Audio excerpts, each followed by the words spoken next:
Xin chào, chào mừng trở lại với Nagarjuna phần 3. Và chúng ta đã tới chương 15, được gọi là một sự nghiên cứu về một bản chất của mọi thứ. Ở Tây Tạng, chúng ta có thể thấy ở đây, nó được gọi là, có nghĩa là Parisa, có nghĩa là sự nghiên cứu, một sự nghiên cứu. Rangshin là một từ thú vị bởi vì nó có nghĩa là gương mặt riêng của nó. Shin ở đây có nghĩa là gương mặt. Shinrei có nghĩa là gương mặt.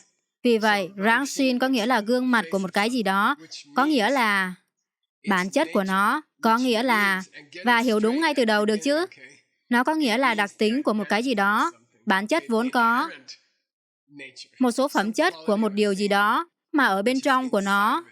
Vì vậy các bạn đã phải có cảm giác này của chúng ta sẽ nghiên cứu xem liệu rằng có hay không. Ví dụ, lửa có một đặc tính hay một bản chất ở bên trong của nó là nóng, và sau đó một loại bản chất xuất hiện và thể hiện chính nó trong thế giới. Có phải lửa có một bản chất bên trong của nó là nóng không? Và sau đó bằng cách nào đó, ngọn lửa bùng lên và hơi nóng phát ra. Liệu nó có đặc tính riêng của nó chăng? Cho nên khi chúng ta nói bản chất ở đây, hoặc Svabhava và Rangshin, hãy suy nghĩ về đó là một thứ gì đó đi sâu xuống bên trong của một thứ mà là đặc tính thực sự của nó. Hãy nghĩ về đặc tính. Được rồi, ở đây chúng ta đi đến những lập luận của mình. Khổ thơ đầu tiên, một khổ thơ rưỡi đầu tiên.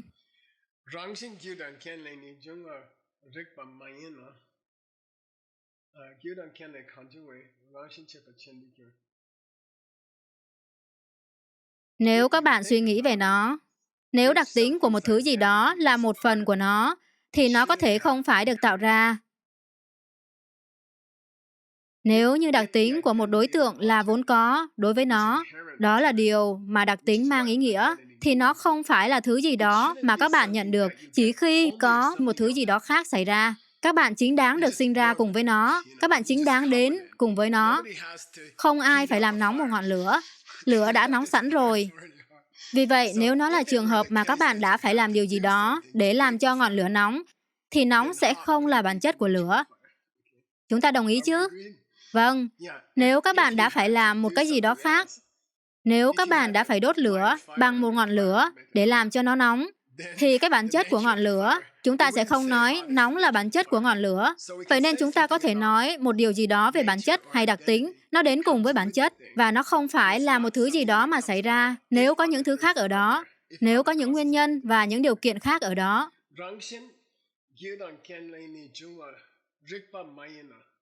Sẽ là không đúng nếu nói rằng bản thân đặc tính của một thứ gì đó đã chỉ có ở đó nếu một thứ gì đó khác đã xảy ra. Một số loại, những nguyên nhân và những điều kiện.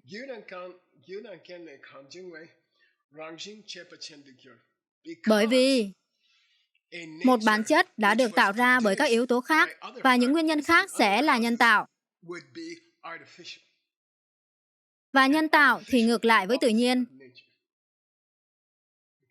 Nó sẽ được kết hợp với nhau và trao cho ngọn lửa. Ở đây, để tôi làm nóng cho các bạn. Và sau đó ngọn lửa nóng lên. Vậy thì bản chất sẽ không phải là bản chất trong ngọn lửa. Nó được tạo ra một cách nhân tạo và trao cho ngọn lửa. Được rồi, hiểu chứ? Vì vậy, Chepachen ở đây có nghĩa là gần như nhân tạo, được tạo ra.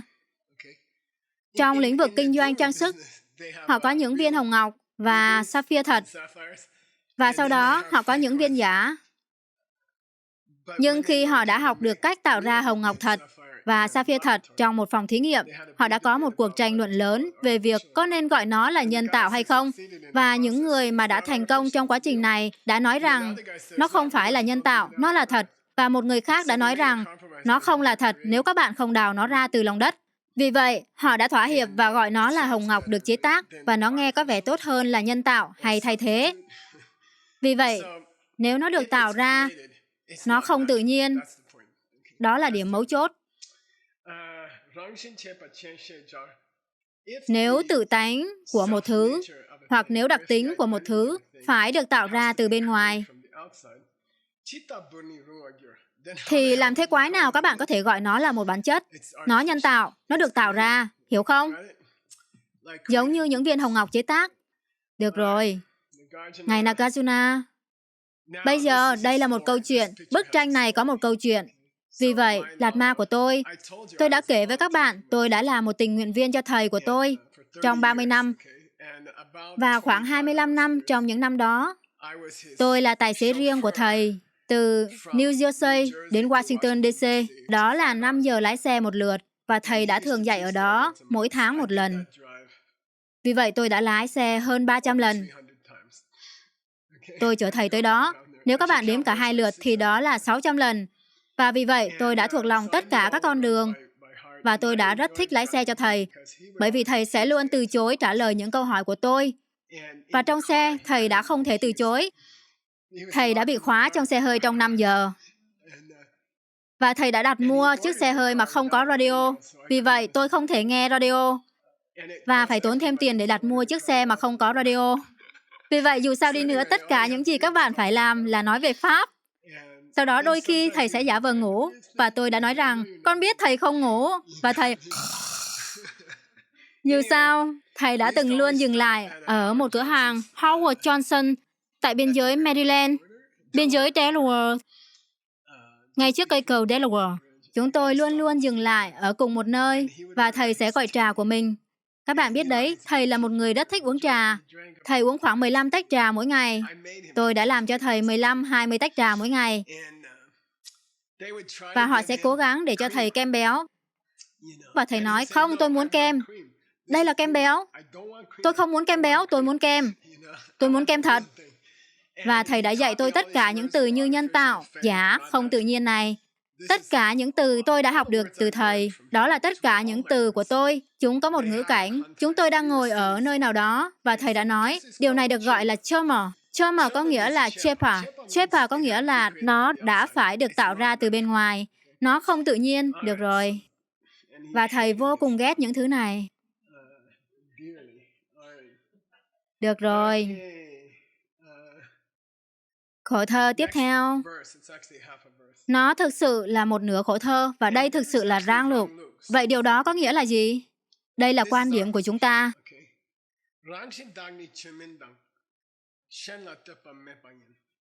Nếu một thứ gì đó đã là một đặc tính thực sự, nó không nên là choma. Choma có nghĩa là được đặt ra hoặc được tạo ra một cách nhân tạo. Nó không phải như kem béo. Nó chỉ nên là thật. Chomin có nghĩa là không được tạo ra. Một chopa nổi tiếng trong Lam Rim là gì? Đó là ở mặt nào các bạn cố gắng cảm thấy giống như một vị Bồ Tát khi các bạn không phải là như vậy. Đó là một choma tốt. Được rồi, Bồ Tát giả. Bồ Tát được tạo ra, nhân tạo. Các bạn giả vờ là một vị Bồ Tát và sau đó các bạn vẫn làm rối tung cả ngày, những thứ giống như thế. Nếu một thứ gì đó có một bản chất thật, nó không cần phải phụ thuộc vào bất kỳ điều kiện nào bao quanh bên ngoài của nó. Nếu lửa tự nó là nóng, thì không quan trọng ngọn lửa đang ở đâu, hay chuyện gì đang xảy ra với ngọn lửa. Nó sẽ nóng từ bên trong. Một thứ gì đó giống như vậy. Đó là định nghĩa của chúng ta về một bản chất. Và tôi đã tự hỏi, và có thể các bạn đã có thể suy nghĩ lại. Đây có phải là Takpatha Sungiripa không? Đây có phải là Takpatha Sungiripa không? Và đó là một cách diễn đạt rất hữu ích. Tôi nhớ thế nào mà tôi đã ở trong một cuộc tranh luận một ngày trong tu viện Depum và tôi đã nghe thấy từ này. Có nghĩa là lập luận về lý thuyết, trường hợp lý thuyết. Trong trường hợp lý thuyết mà một thứ gì đó đã có tự tánh, nó phải có hai tính chất này. Cái gì? Chomin, nó phải không được tạo ra một cách nhân tạo và nó phải không phụ thuộc vào những điều kiện khác. Vậy, một bản chất như vậy có thể tồn tại không? Đó là một cuộc tranh luận khác, hiểu không? Vì vậy, trên lý thuyết, chúng ta nói, trên lý thuyết phải không? Trên lý thuyết, đây là những gì một tự tánh phải có. Các bạn biết đấy, trong thực tế, có một thứ nào như vậy không? Chúng ta không biết. Và Ngài Chonei Lama cũng bày tỏ quan điểm của mình. Và đây là một quan điểm rất truyền thống, cổ xưa, về một tự tánh sẽ trông như thế nào. Nếu nó đã tồn tại, và nó phải có 3 tính chất. Chúng ta bắt đầu nào. Số 1. Nhupma là một từ rất hiếm và quan trọng, có nghĩa là từ vô thủy. Nó nghe như Nhupma, có nghĩa là măng, nhưng không phải vậy. Nhupma có nghĩa là nguyên thủy, ban sơ, từ xa xưa. Nếu một thứ gì đó là bản chất của lửa, nó đã phải có trong lửa từ muôn đời rồi. Được chứ? Có nghĩa là nóng, sức nóng. Nếu một thứ gì đó, nếu lửa có một bản chất, thì một tự tánh hay một đặc tính, thì nó đã nên luôn luôn ở trong những thứ đó, miễn là khi ngọn lửa còn tồn tại. Đó là điều đầu tiên. Những ngọn lửa phải nên nóng từ vô thủy. Số 2. Không cần biết liệu các bạn đang nói về một ngọn lửa 100 năm trước, hay một ngọn lửa sau 100 năm nữa, hoặc một ngọn lửa trong phòng này ngay bây giờ. Nó phải là bất biến. Đặc tính của nó phải luôn luôn ở đó, cho dù các bạn đang nói về ngọn lửa sau 100 năm nữa, hay một ngọn lửa 100 năm trước, hoặc một ngọn lửa trong thời điểm hiện tại này, thì đặc tính của nó phải luôn luôn ở đó. Nóng. Số 3. Nó không nên phụ thuộc vào các nguồn khác cho đặc tính của nó. Và Ngài đưa ra một ví dụ thú vị. Các bạn không cần phải đặt một chai nước nóng trên một ngọn lửa. Tôi và Veronica, chúng tôi có một điều thú vị này ngày nay, rằng một ai đó đã cho đó là những hạt anh đào trong một chiếc túi, và nó có hoa oải hương trong đó, và các bạn đặt nó vào trong lò vi sóng, và các bạn làm nóng nó lên, và sau đó các bạn nằm trên nó. Nó rất dễ chịu khi các bạn đi ngủ. Nó vẫn ấm trong chừng nửa giờ hoặc khoảng đó, và sau đó nó từ từ nguội đi, và các bạn ngủ quên trên nó. Nó rất dễ chịu, nên nó kiểu như một chai nước nóng. Vì vậy Ngài nói, nếu lửa nóng từ bên trong, và các bạn không cần phải làm nóng ngọn lửa với một chai nước nóng, đó là một cái túi dạng chú thỏ với những hạt anh đào và hoa oải hương bên trong của nó.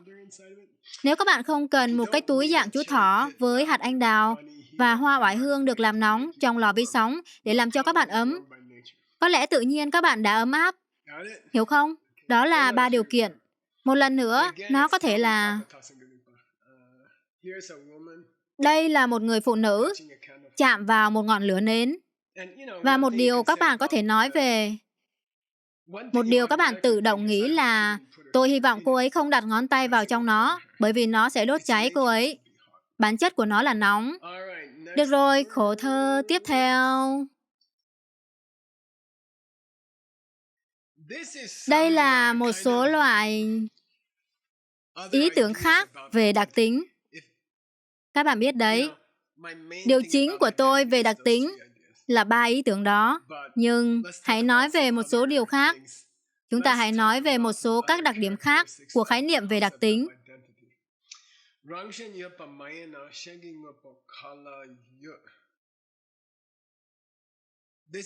Điều này là rất phức tạp. Nếu các bạn suy nghĩ về nó, lửa có 2 bản chất. Một là vốn có, và một là ngẫu nhiên. Màu sắc của nó chẳng hạn. Ngẫu nhiên có nghĩa là nó phụ thuộc vào những hoàn cảnh bên ngoài. Vậy chất hóa học nào mà các bạn đã... Những chất hóa học đang ở trong gỗ sẽ tạo ra một màu khác của ngọn lửa. Nhưng sức nóng thì ở đó. Sức nóng là đặc tính của lửa. Và màu sắc là thứ yếu. Đó là một đặc điểm phụ. Những đặc điểm phụ của lửa có thể được tạo ra bởi các lực khác. Tự tính hay là lửa phải đến từ bên trong. Vì vậy, không ai làm một ngọn lửa nóng. Nhưng các bạn có thể thay đổi màu sắc bằng cách rắc những hóa chất khác nhau vào nó. Và mọi thứ về lửa được chứa đựng trong 2 điều đó. Hoặc đó là đặc tính tự nhiên, hoặc đó là một đặc điểm mà được chia ra bởi các trường hợp khác nhau, giống như màu sắc của nó. Và không có gì khác về một ngọn lửa.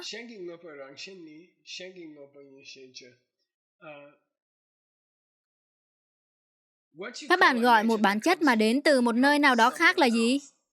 Khi người khác nghĩ về một bản chất từ một nơi nào đó khác, chúng ta sẽ nói, các bạn đang nói về một sự tồn tại ở một nơi nào đó khác. Ý các bạn là gì? Màu của ngọn lửa có phụ thuộc vào nguồn bên ngoài không? Có. Nhưng khi các bạn nói rằng, các bạn nghĩ rằng những hóa chất đã tạo nên màu sắc, hiểu không?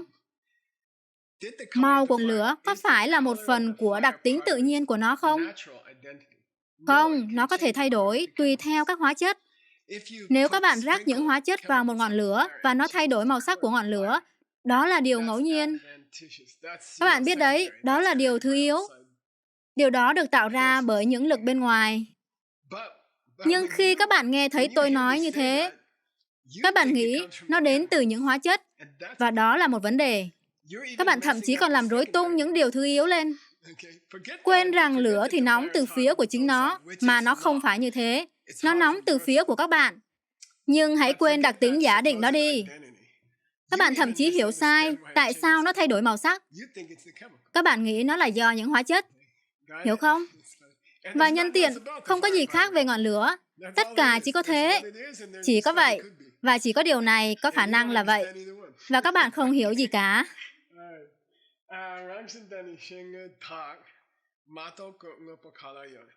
Không có ngọn lửa nào khác ngoài ngọn lửa mà đặc tính tự nhiên của nó đã kết hợp với những đặc điểm khác của nó, mà những đặc điểm này được tạo ra bởi những lực khác. Không có ngọn lửa nào khác ngoài ngọn lửa đó. Một khi các bạn đã bao hàm cả hai đặc tính đó, đó sẽ tạo thành ngọn lửa tổng thể, và các bạn không hiểu về một trong hai đặc tính. Vì vậy các bạn không hiểu về ngọn lửa. Được rồi. Dù sao thì... Và ở đây là nơi Ngài nói rằng, các bạn biết đấy, các bạn không hiểu Rangshin, và các bạn không hiểu Sen Lục. Các bạn không hiểu bản chất cơ bản của lửa, tự tánh của riêng nó, và các bạn không hiểu tại sao nó chuyển động, hay tại sao nó có những màu sắc khác nhau, hay gì đó, hay tại sao nó khác nhau về nhiệt độ. Các bạn không hiểu. Nếu đặc tính của lửa và các đặc điểm của lửa đã tồn tại theo cách các bạn nghĩ chúng như thế, thì nó không thể là một ngọn lửa. Nếu đã không có ngọn lửa thực sự, thì các bạn không thể có khái niệm của ngọn lửa không có thật. Nếu không có lửa thực sự, thì thật khó để xác định ngọn lửa không có thật. Nếu không có kem thật trên bàn, thì không có. Nó rất khó để thầy của tôi nói rằng đó là kem giả. Bột là kem giả. Nếu thầy chưa bao giờ nhìn thấy kem thật, thầy không thể. Kem thật xác định kem giả, và kem giả xác định kem thật. Thầy không cười và nói, kem thật. Nếu thầy đã không bao giờ gặp nguy hiểm khi dùng kem giả, và nó luôn là nhiệm vụ của tôi, nói cô phục vụ trong việc mang cho thầy kem thật. Ôi trời ơi, đôi khi nó đã tốn cả nửa giờ. Khi một thứ gì đó thay đổi thành một thứ gì đó khác, chúng ta đã nói về nó rồi. Chẳng hạn như khi sữa biến thành sữa chua.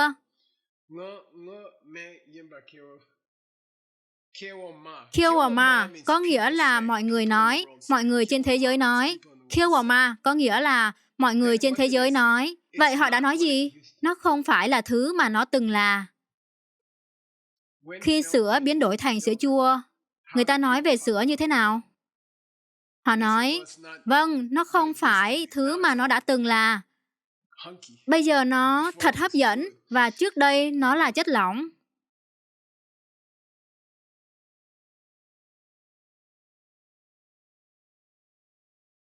Và nếu các bạn có thể nói về một thứ mà nó đã từng là, thì nó không có một bản chất. Đó không phải là thứ mà nó đã từng là.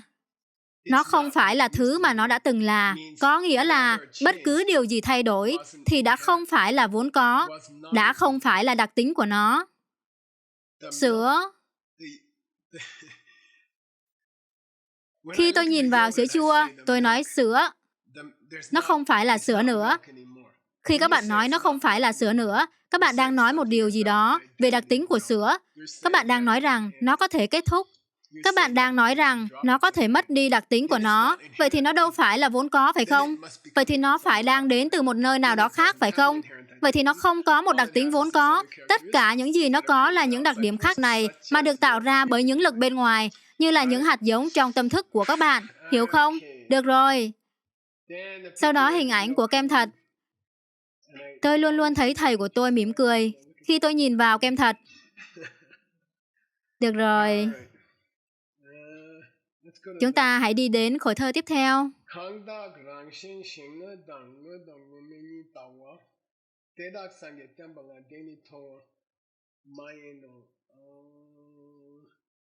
Đây là điển hình này.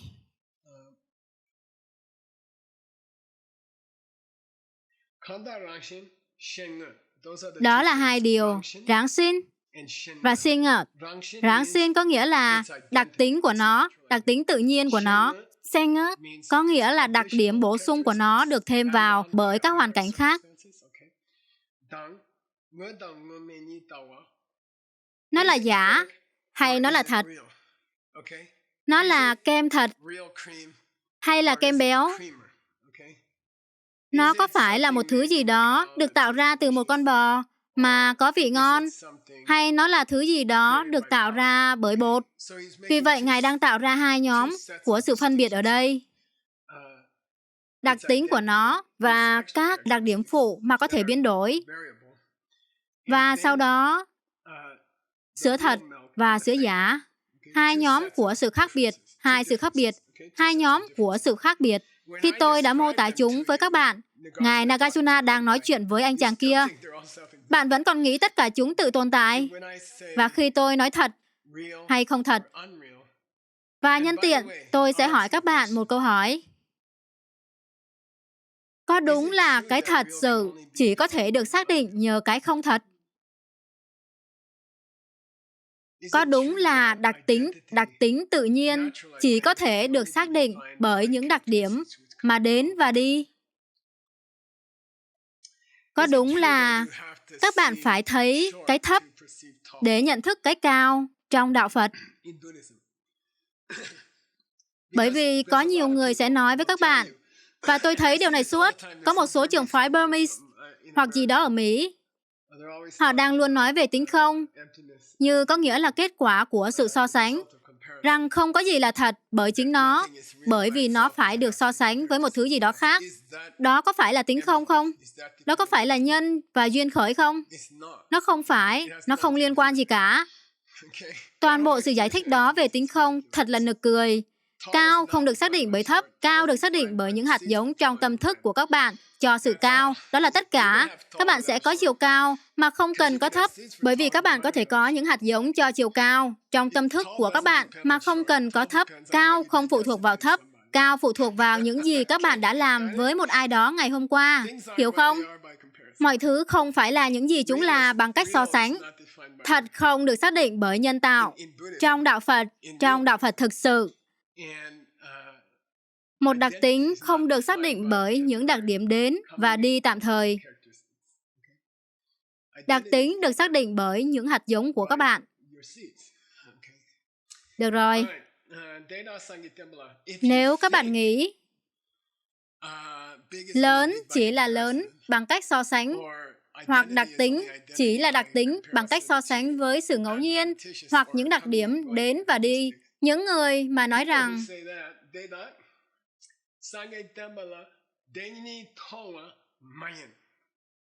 họ đã không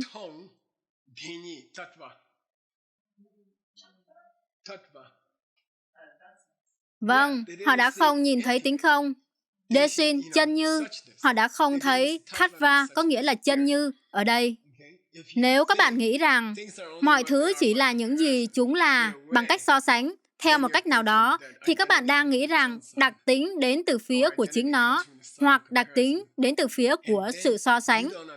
Và khi đó các bạn không hiểu bản chất của mọi thứ. Đó là một trò đùa, hiểu chứ? Các bạn không hiểu được bản chất thực sự của mọi thứ. Bản chất thực sự của mọi thứ. Đó là một trò đùa, được chứ? Nhân tiện, như đã được dạy trong những giáo pháp của Đức Phật. Trong dòng thứ 3, các bạn không hiểu những giáo pháp của Đạo Phật. Và tôi không biết nữa. Tôi đã có bức ảnh này cho các bạn. Có 3 người bịt mắt ở đây. Và đây là những người mà nghĩ rằng họ có những ý tưởng sai lầm về đặc tính hoặc sự tự tồn tại. Và họ giống như đang đi lang thang trong bóng tối. Và tôi chỉ muốn các bạn nhìn thấy bức ảnh này, bởi vì tôi muốn các bạn trân trọng tại sao Ngài Nagarjuna liên tục nói rằng họ không hiểu được những gì Đức Phật đã thuyết. Họ không hiểu được những gì Đức Phật đã thuyết. Theo lịch sử, các bạn nghĩ tại sao Ngài cứ nhấn mạnh điểm này? Câu hỏi $100. Theo lịch sử.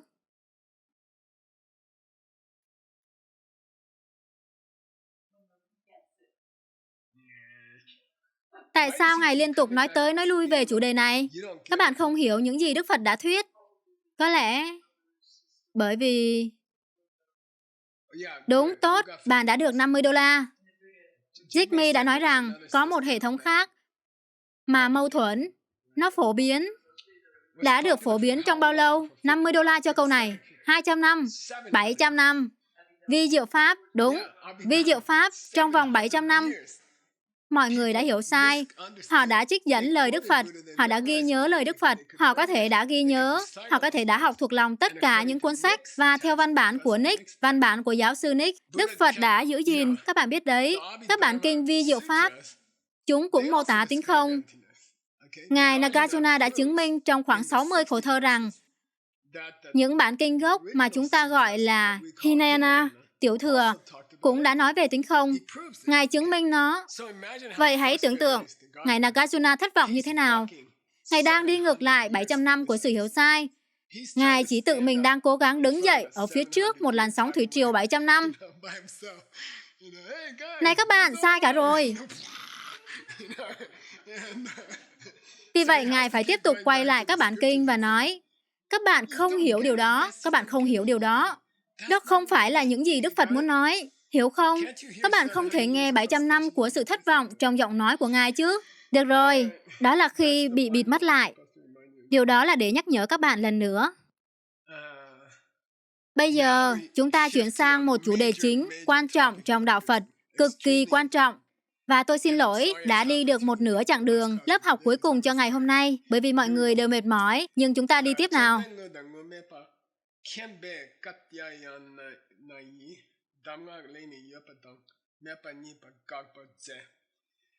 Rất đậm chất Nagarjuna, rất quan trọng.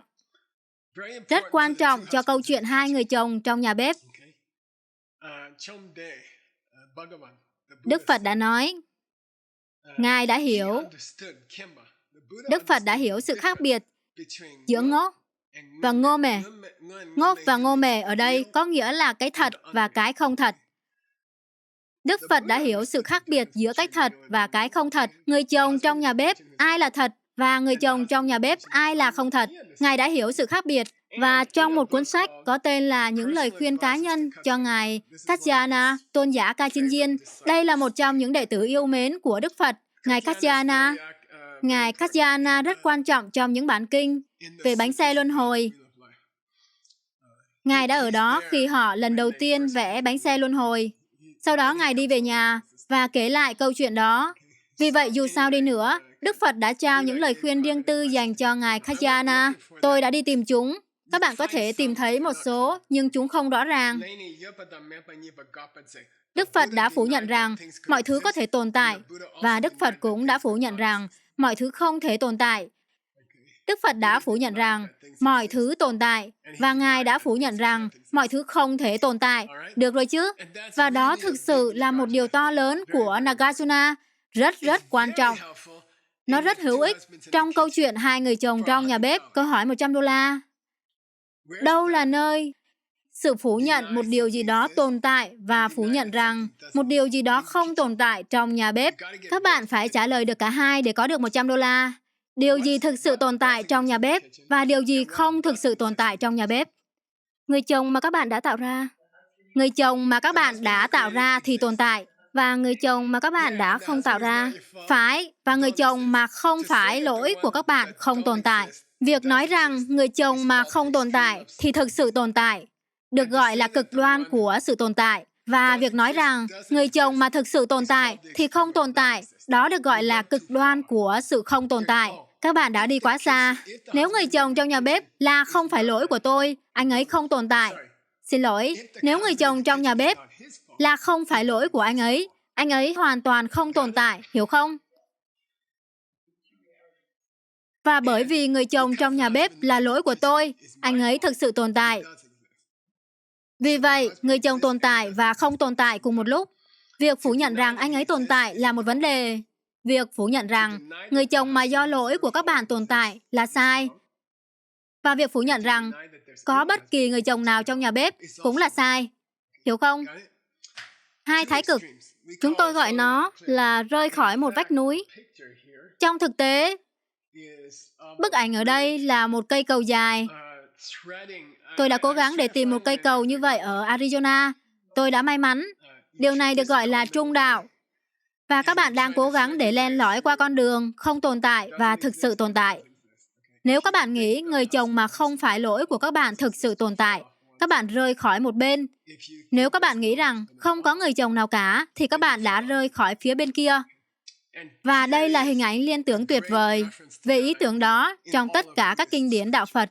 Nó ở đây. Yeah, được rồi.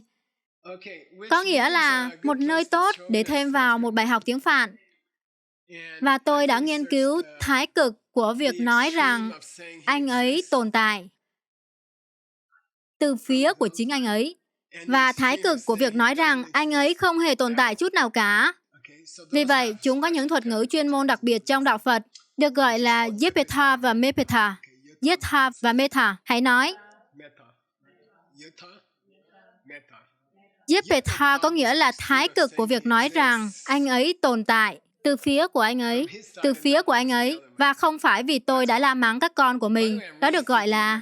Nhân tiện, tôi thực sự đang nghĩ cuốn sách tiếp theo mà tôi viết. Tôi sẽ viết bài kinh hai người chồng, được rồi. Vì vậy, Bhuta, nó được gọi là Bhutakoti. Hãy nói. Bhuta có nghĩa là anh ấy tồn tại. Koti có nghĩa là thái cực hoặc vách đá. Koti có nghĩa là vách đá hoặc thái cực. Koti cũng có nghĩa là 10 triệu, nhưng đó là một thứ khác. Được rồi. Vì vậy, Bhu có nghĩa là tồn tại, và nó đã đến từ trong tiếng Ấn Âu. Nó được gọi là Bhu, và chúng ta có những từ tồn tại, xây dựng. Bài học tiếng Phạn đó ở đâu? Ồ, tôi xin lỗi, tôi chắc hẳn đã bỏ nó ra ngoài, rất tiếc.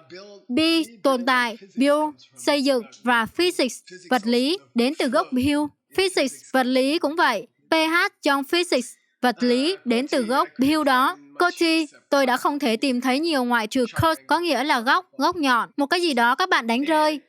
Và Kotika là mu trong Musimusum. Câu hỏi $30.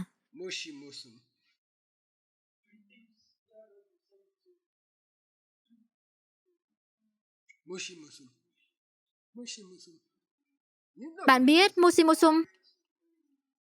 Đúng, các bạn gọi là gì? Những sự hoán vị. 4 sự hoán vị. Vì vậy, $20 cho câu trả lời đó. Nó có nghĩa là 4. Nó giống như các bạn đang ở trên một cái bàn có 4 cạnh.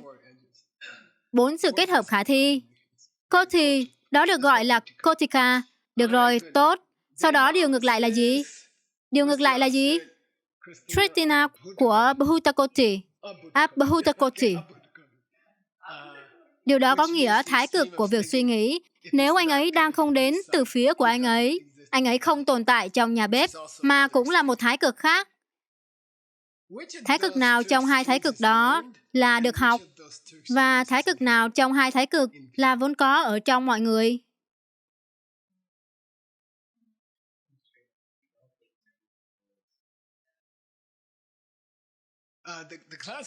Câu trả lời kinh điển. Vì vậy các bạn có thể nghiền ngẫm về điều đó, là thái cực của việc nói rằng anh ấy không hề tồn tại, đến từ một sự giải thích tồi về tính không.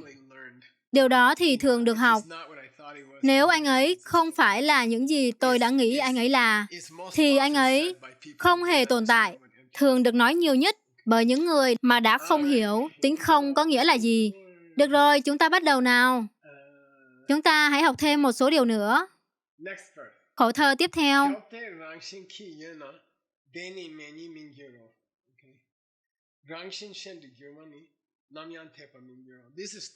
Đây là hai suy nghĩ riêng biệt và chúng là rang lục. Chúng là hệ thống của riêng chúng ta. Nếu bất kỳ thực thể nào tồn tại với một bản chất nào đó của riêng nó, có nghĩa là loại đặc tính mà chúng ta đã nói về, thì nó không bao giờ có thể thay đổi. Được chứ? Nếu đặc tính của nó là vốn có, nó không bao giờ có thể biến đổi thành một thứ gì đó khác. Có nghĩa là nó không bao giờ có thể dừng lại, bởi vì điều đó cũng đang thay đổi. Vì vậy, nếu mọi thứ có một đặc tính riêng của chúng, bởi vì đặc tính là vĩnh viễn, mọi thứ không bao giờ có thể dừng lại, bởi vì nó đã có một đặc tính vĩnh viễn. Đó là một ý tưởng rất thú vị. Và Ngài nói rằng nó sẽ là như... Tripa là gì, Tim? Bạn có nhớ Tripa không?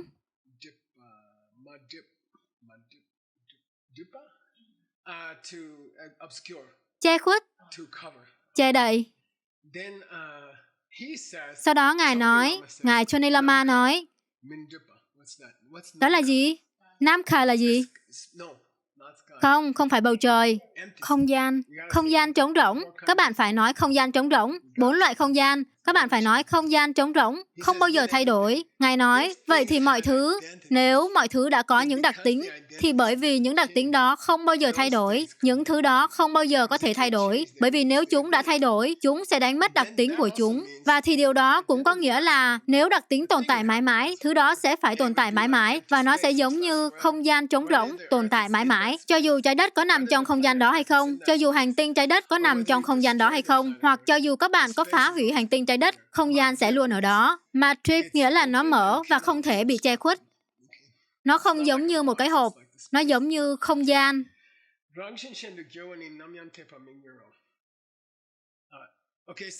Vì vậy, nếu đặc tính của một thứ không bao giờ thay đổi, thứ đó sẽ tồn tại mãi mãi.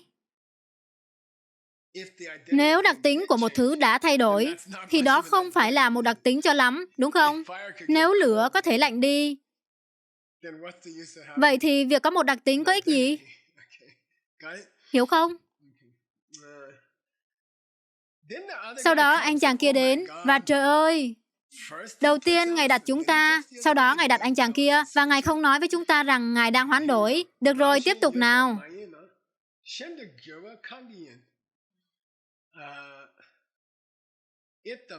Nếu bản chất của sữa đã không bao giờ có thể thay đổi, vậy thì sữa chua đã đến từ đâu? Nếu bản chất của sữa đã không bao giờ có thể thay đổi,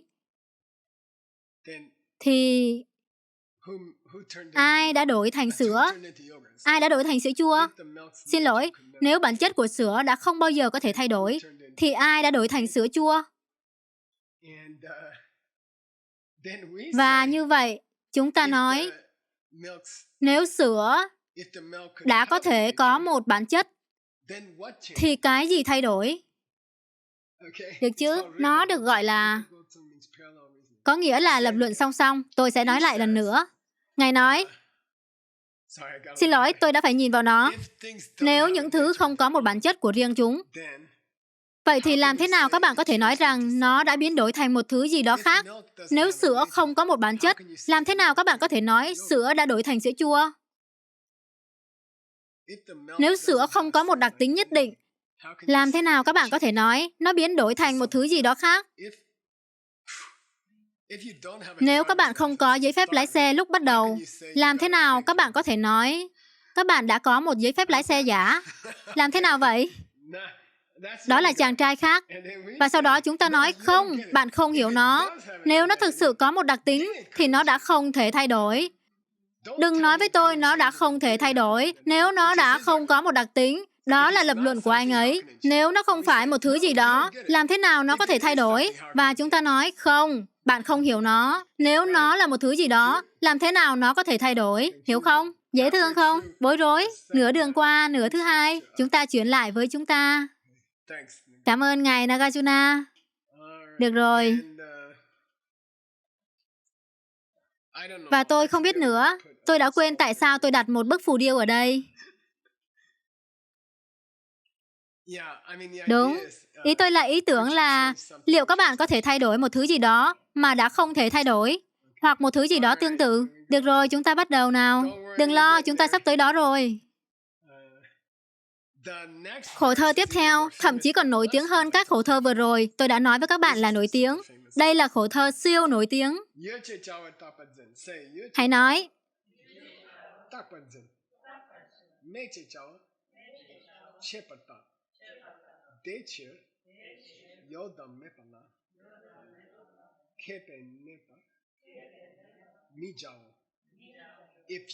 Nếu các bạn nghĩ rằng mọi thứ tồn tại, các bạn đang rơi vào thái cực của việc suy nghĩ rằng mọi thứ không bao giờ có thể thay đổi. Nếu các bạn nghĩ rằng mọi thứ không tồn tại, các bạn đang rơi vào thái cực rằng mọi thứ đã chưa bao giờ bắt đầu. Do đó, những ai trong số các bạn mà là những bậc thầy thì nên đứng ở giữa hai thái cực.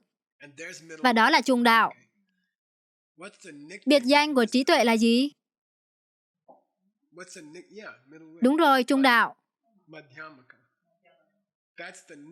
Đó là biệt danh của Bát Nhã. Các bạn thấy biệt danh đó được dùng ở đâu? Câu hỏi $100. Trong tác phẩm của Ngài Dalai Lama. Bạn gần đúng. Nhập trung đạo. Đúng, $100 cho team. $100 cho team. Đúng. Ngài Chandrakirti đã không gọi cuốn sách của mình là Bước vào trí tuệ. Ngài gọi nó là nhập trung đạo. Nhưng mà trung đạo đó được gọi là bản luận giải về trung đạo. Được rồi. Và nó đây. Nếu các bạn nghĩ rằng mọi thứ tồn tại, thì chúng không bao giờ có thể thay đổi. Nếu các bạn nghĩ rằng mọi thứ không tồn tại, thì các bạn là một người theo chủ nghĩa hư vô. Được rồi. Vì vậy, những người nam và nữ thực sự khôn ngoan nên đứng ở giữa hai thái cực đó. Các bạn nên đứng ở giữa hai thái cực đó. Điều đó có nghĩa là gì trong nhà bếp? Câu hỏi $300. Để hiểu rằng, chậm lại, đây là rất nhiều tiền. Trung đạo ở đâu trong nhà bếp? Khi các bạn hiểu rằng nếu người chồng đang la mắng các bạn, đó là bởi vì các bạn đã la mắng các con của mình vào tuần trước. Tốt. Và vì vậy, đó là sự tồn tại. Điều gì không tồn tại trong nhà bếp? Người chồng mà bởi vì tôi đã không làm bất cứ điều gì. Người chồng mà tôi đã không làm bất cứ điều gì. Không tồn tại. Đúng. Vì vậy hãy ở giữa hai thái cực trên. Hiểu không? $300. Cô ấy sẽ đưa bạn ra ngoài ăn tối Pachi. Được rồi. Được rồi, tốt.